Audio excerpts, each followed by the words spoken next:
வீடியோக்குள்ளே போகிறதுக்கு முன்னாடி நம்ம ராமச்சந்திரன் துர்கா என் யூடியூப் சேனல் சப்ஸ்கிரைப் பண்ணிக்கோங்க, பெல் பட்டனையும் கிளிக் பண்ணிக்கோங்க.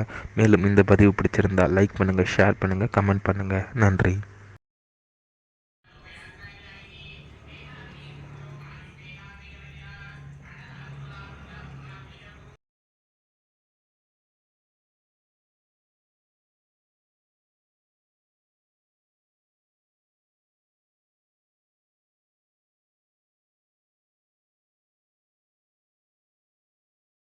ருப்யோ நமः. ஹரி ஓம். ஸ்ரீ மகாகணாதிபதியே நமः. அனைவருக்கும் முதற்கண் கோடான கோடி நமஸ்காரங்கள், வணக்கங்கள், வந்தனங்கள். அனைவருக்கும் அன்பு கலந்த இனிய ஆசீர்வாதங்கள். நமது ராமச்சந்திரன் துர்கா என்ற யூடியூப் சேனலிலே இன்றைய பதிவானது தனுர் மாதம் மார்கழி மாதத்தில் நிகழவிருக்கும் வைகுண்ட ஏகாதசி இதை பற்றிய முழு விளக்கம்தான் இன்றைய பதிவிட இருக்கின்றோம்.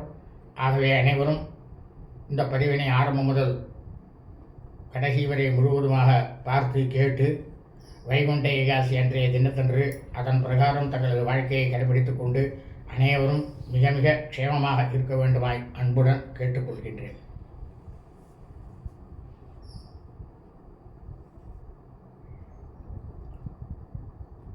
தமிழ் வருஷம் குரோதி வருஷம் தனோர் மாதம் மார்கழி மாதம் 26/9/5125 நாள். ஆங்கில தேதி 10/1/2025 வெள்ளிக்கிழமை. அன்றைய தினம் வைகுண்ட ஏகாதசி. முதல்ல இந்த வைகுண்ட ஏகாதசினா என்ன அதை சொல்லிவிட்டு அதுக்கப்புறம் நம்ம அன்றைய தினத்தில் என்ன செய்ய வேண்டும் என்பதை சொல்கின்றேன். வைகுண்ட ஏகாதசி என்பது ஒவ்வொரு வருடமும் சுக்லபக்ஷ ஏகாதசி என்பது 13 ஏகாதசி வரும். அதாவது சித்திரை மாதத்திலேருந்து பங்குனி மாதம் வரைக்கும் உள்ள மாதங்களில் 13 ஏகாதசி வரும். அதில் தனுர் மாதம் மார்கழி மாதம் பூலோகத்தில் சுவாமி எல்லாம் இருக்கிறதுனால அதை 13வது ஏகாதசியாக வச்சுட்டுருக்கா வைகுண்ட ஏகாதசி. இந்த வைகுண்ட ஏகாதசினா என்னன்னாக்கா, ஸ்ரீமன் நாராயண பெருமாள் அந்த ஒரு நாள் மட்டும்தான், அதாவது நம்மளுக்கெல்லாம் 365 நாள் கொண்டது ஒரு வருஷம். ஆனால் தெய்வங்களுக்கெல்லாம் எப்படின்னு கேட்டீங்கன்னா, தட்சிணாயனம் என்பது இரவு, உத்தராயணம் என்பது பகல் பொழுது. அப்போ அவளுக்கு ஒரு நாள் தான். அப்போ ஒரு வருஷத்துக்கு அவளுக்கு ஒரு நாள். அப்போ இந்த பயனால இருக்கக்கூடிய தட்சிணாயனத்தில் ராப்பொழுதில் இப்போ கொஞ்சம் குயிக்காக போயிட்டு இருக்கு அப்படின்னு சொல்லுவாங்க. அதாவது அதிவிரைவாக இந்த மார்கழி மாதம் முடியக்கூடிய தருவாயில் இருக்கும் பொழுது அது அதிகாலை என்று சொல்வார்கள். அப்படி இருக்கும் பட்சத்தில் இந்த அதிகாலையில் என்ன பண்ணுறான்னா, இந்த ஏகாதசி அன்னைக்கு ஸ்ரீமன் நாராயண பெருமாள் தன்னுடைய வைகுண்ட பரமபத வாசலை திறந்து வச்சுட்டு இருக்காராம். ஏன் அப்படின்னாக்கா, இந்த ஏகாதசி அன்னைக்கு அவர் ஏகாந்தமாக மனசு ரொம்ப ரொம்ப ரொம்ப ரொம்ப சந்தோஷத்தோடு இருக்காராம். பக்த கோடிகள் எல்லாருக்கும் அனந்த சைனத்தில் இருந்துட்டே நாகத்தில் அனந்த சைனத்தில் இருந்து கொண்டு அனைவருக்கும் காட்சி தந்து அருள் பாலித்து கொண்டிருக்கின்றார். அதாவது பூலோகத்தில் இருக்கக்கூடிய மக்களுக்கும் சகல ஜீவராசிகளுக்கும் ஆசீர்வாதம் பண்ணுறாராம். அந்த ஒரு நாள் மட்டும்தான். அதுக்கப்புறம் மற்ற மாதத்தில் வரக்கூடிய வைகுண்ட ஏகாதசிக்கெல்லாம் மறுபடியும் கதவு சாத்திடுவா. அப்போ அவளுக்கு வாசல் காவல்காராக இருப்பா. அவள் உள்ளே போய் அனுமதி கொடுத்தாதான் நம்ம போக முடியும். இது எதுக்குன்னா, நம்ம குடும்பத்தில் மரணித்தவர்கள் அன்றைய தினம் போய் தாராளமாக தரிசனம் பண்ணுவா. வைகுண்ட அன்றைக்கி ஒரு நாள் தான் வைகுண்ட இதில் போவாவா அந்த வாசல் வழியாக. சரி, பூலோகத்தில் வைகுண்ட வாசல் எங்கே இருக்குது அதை பற்றி பார்ப்போம். ஒவ்வொரு பெருமாள் கோவில்லையும் வடக்கு பக்கமாக, அதாவது ஈசான மூலையில் கிடையாது, வடமேற்கு மூலையிலையும் கிடையாது, சரியா வடக்குல குபேர மூலை அப்படின்னு ஒரு மூலை இருக்கு. அந்த மூலையில ஒரு கதவானது வச்சிருப்பா, வாசலானது வச்சிருப்பா. அதை வந்து எப்பயுமே மூடியெல்லாம் வச்சிருப்பா. இந்த வைகுண்ட ஏகாதசி இன்னைக்கு மட்டும் அதிகாலையில் ஒரு 3:30 மணி 4 மணிக்கெல்லாம் பெருமாள் என்ன பண்ணுவாராம், அந்த வாசல் வழியாக உற்சவமூர்த்தியாகப்பட்ட லட்சுமி நாராயண பெருமாள் இருவரும் அந்த வைகுண்ட அந்த வாசல் வழியாக வெளியே போயிட்டு அப்படியே நேரம் என்ன பண்ணுவான்னாக்கா கிழக்கு வாசல் வழியாக வந்து மறுபடியும் உள்ளே வந்து உட்காந்துருப்பார் நம்மளுக்கு எல்லாம் காட்சி கொடுக்கறதுக்கு. அப்போ நாமெல்லாம் என்ன பண்ணணும் அப்படின்னாக்கா, நல்ல விவரம் தெரிஞ்சவா என்ன பண்ணுவான்னா நேரம் கோவில் உள்ள போயிடுவா. அந்த சுவாமியானவர் வந்து எப்போ அந்த பரமபத வாசலை தாண்டி அவர் போய் அப்படி வராரோ அப்போ நாம்பளும் வந்து அவர் பின்னாலேயே போய் அந்த பரமபத வாசலை தாண்டி திருப்பி வந்து அந்த கிழக்கு வாசலில் வந்து அவர் வந்து சுவாமி வந்து உள்ளே வந்து உட்காரும் பொழுது அவரை வந்து நம்ம பிரார்த்தனை பண்ணிட்டு சாட்டாங்கமாக நமஸ்காரம் பண்ணணும். இந்த மாதிரி பண்ணினோம்னா நமக்கு என்ன கிடைக்கும்? அந்த வைகுண்ட பரமபத வாசல், அதாவது வடக்கு பக்கம் இருக்கும் ஆலயங்கள் இருக்கக்கூடிய கோவில்களில் மட்டும்தான் நாம் பரமபத வாசலை தாண்டியதற்கு கடந்ததற்கான கண்டிப்பான பலனானது கிடைக்கும். மற்ற பெருமாள் கோவிலெல்லாம் போய் நம்ம போய் சுவாமி தரிசனம் மட்டும் வந்துட்டோம்னா வெறும்னா சுவாமி தான் தரிசனம் மட்டும் வந்துட்டோம் அப்படின்ட்டு இருக்கும், அவ்வளவுதான். நாம் தான் வந்து அந்த பரமபத வாசல் எங்கே இருக்குது, எந்த கோவிலில் இருக்குது, வடக்கு பக்கம் பார்த்த வாசலுக்கு கோவிலில் இருக்குது அப்படிங்கிறத பார்த்துட்டு நம்ம போனோம். ஒரு சில கோவிலெல்லாம் பார்த்தீங்கன்னா தற்காலிகமாக வைப்பா. அந்த தற்காலிகமாக வைக்கிறது நமக்கு வந்து தற்காலிகமாகவே போயிடும். அதே ஞாபகம் வச்சுங்க. அந்த கோவிலில் நிரந்தரமாக வடக்கு பக்கம் இருக்கக்கூடிய வாசல் திறக்கக்கூடிய நேரத்தில் நாம் எல்லாரும் அந்த கோவிலில் கண்டிப்பாக இருக்கணும். பழைய புராதன கோவில்கள் எல்லாம் இருக்குது, அவன் இன்னைக்கு அப்படி தான் பண்ணிட்டு இருக்கா. பெருமாள் கோவிலில்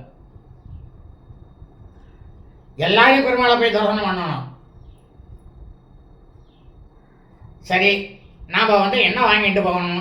அவர் எதையுமே கேட்கல, வெறும் எனக்கு துளசி வாங்கிட்டு வா, ஒரு 2 துளசியை போடு, எனக்கு கல்கண்டு அது இருந்தால் போகிறோம், எனக்கு வேற எதுவும் எனக்கு வேண்டாம் அப்படின்றார் பெருமாள். அவர் அலங்கார பிரியர். அதே சிவபெருமானை பார்த்தீங்கன்னா அபிஷேக பிரியர்.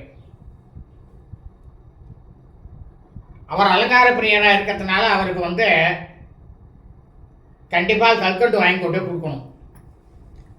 அதை கொடுத்துட்டு அவருடைய திருப்பாதங்கள்லாம் சாட்டாங்காமல் அவருக்கு நமஸ்காரம் பண்ணிட்டா அவர் என்ன ஆசீர்வாதம் பண்ணுறாராம், நன்னா இந்த விஷயத்தை வந்து நன்னா காது கொடுத்து கேட்டுப்பா, இதான் ரொம்ப முக்கியமான விஷயம். ஆகா, இவன் வந்து மனித பிறவி எடுத்து நம்ம வைகுண்ட வாசலில் இருக்கக்கூடிய இந்த வைகுண்ட வாசலை வந்து தாண்டி நம்மளை வந்து பார்க்க வந்திருக்கான். அதனால இவனுக்கு நாம் என்ன பண்ணணும் அப்படின்னாக்க, அவன் செஞ்ச பாப்பங்களை நாம் வந்து குறைச்சிடுவோம்.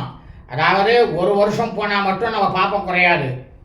நாம் ஜனனம் எடுத்தது முதல் நம்மளுடைய காலமானது முடியும் வரை இந்த வைகுண்ட ஏகாதசியை பரமபத வாசலை தாண்டிகிட்டே இருக்கணும். அப்போத்தான் நமக்கு வந்து அந்த புண்ணியமானது கிடைக்கும். ஆனால் நீங்கள் வந்து பரமபத வாசலை தாண்டி சுவாமியை தரிசனம் பண்ணிட்டு வந்தேனால உங்களுடைய வாழ்க்கையில் குடும்பத்தில் ஒரு சின்ன ஒரு மாற்றமானது ஏற்படும், நல்ல சுப மாற்றம். அப்போ நீங்களே தெரிஞ்சுக்கலாம், ஆமாம் இந்த பரமபத வாசல்ங்கிறது நமக்கு வந்து ரொம்ப ரொம்ப முக்கியமானது தான். இவர்கள் படிவிட்டுருக்கிறது நல்ல சத்தான விஷயம்தான் அப்படிங்கிறது உங்களுக்கு புரியும். வைகுண்ட பதவி நமக்கு கிடைக்கும்னு சொல்லியிருக்கு இன்னும் சாஸ்திரத்தில். அன்னைக்கு நாம் என்ன விரதம் இருக்கணுமா, முழுக்கவும் பச்சரிசியை வந்து வறுத்துட்டு அதை வந்து நெய்யாக்கி உப்புமா மட்டும் பண்ணி சாப்பிடலாம். ஏன்னா அவருக்கு நைவேத்தியமாக இன்னைக்கு உப்புமா தான். உப்புமா மட்டும் ஒரு வேளை சாப்பிடலாம், சாப்பிடக்கூடாதுன்னு சொல்லலை. ஏன்னா அவருக்கு நைவேத்தியமே உப்புமா தான் பண்ணுவா கருத்தால.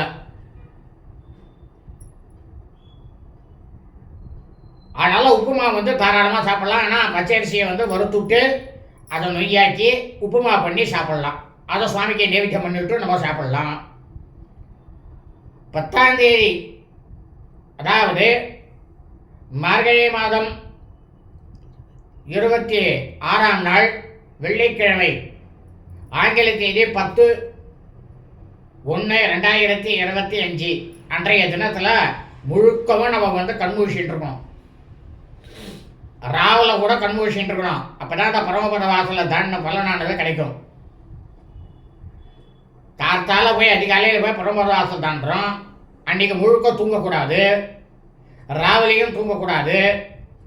மறுநாள் கார்த்தால என்ன பண்ணணும்னாக்கா, இந்த பட்டிகை இருந்தோமோனோ சூரிய உதயம் வரத்துக்கு முன்னால் 21 காய்கறிகளை போட்டு வீட்டில் வந்து அதை வந்து சாம்பாராக செய்வேளோ இல்லை கூட்டாக செய்வேளோ எப்படியோ செஞ்சுக்கிங்கோ. செஞ்சு நெல்லிக்காய் பச்சடி, அகத்திக்கீரை, அது எல்லாத்தையும் பண்ணி கார்த்தால பாரணையை முடிக்கணும். பாரணைன்னு பேர். துவாதசி சூரிய உதயம் வரப்படாது. சூரிய உதயம் வரத்துக்குள்ளே சாப்பிட்டுடணும்.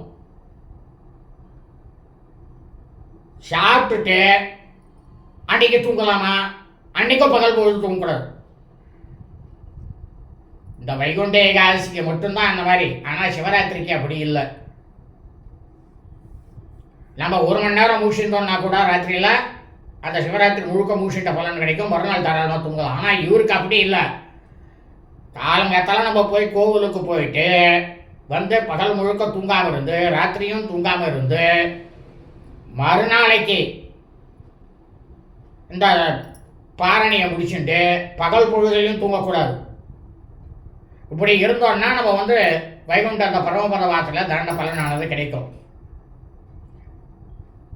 அப்படி நம்ம செஞ்சுட்டு வந்தோம்னா நாம்பளும் நன்னா இருக்கலாம், நம்ம குடும்பத்தை சார்ந்தவர்களும் நன்னா இருக்கலாம், லோகத்தில் இருக்கக்கூடிய சகல ஜீவராசிகளும் பிரமாதமாக இருக்கும்.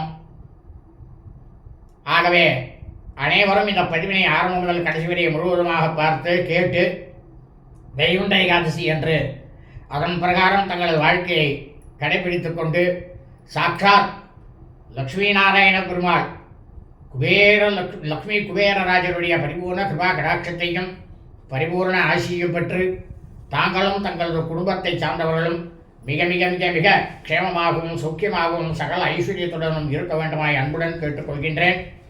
லோகா சமஸ்தா ஸ்கினோ பவந்தோ. சுபம் அஸ்து.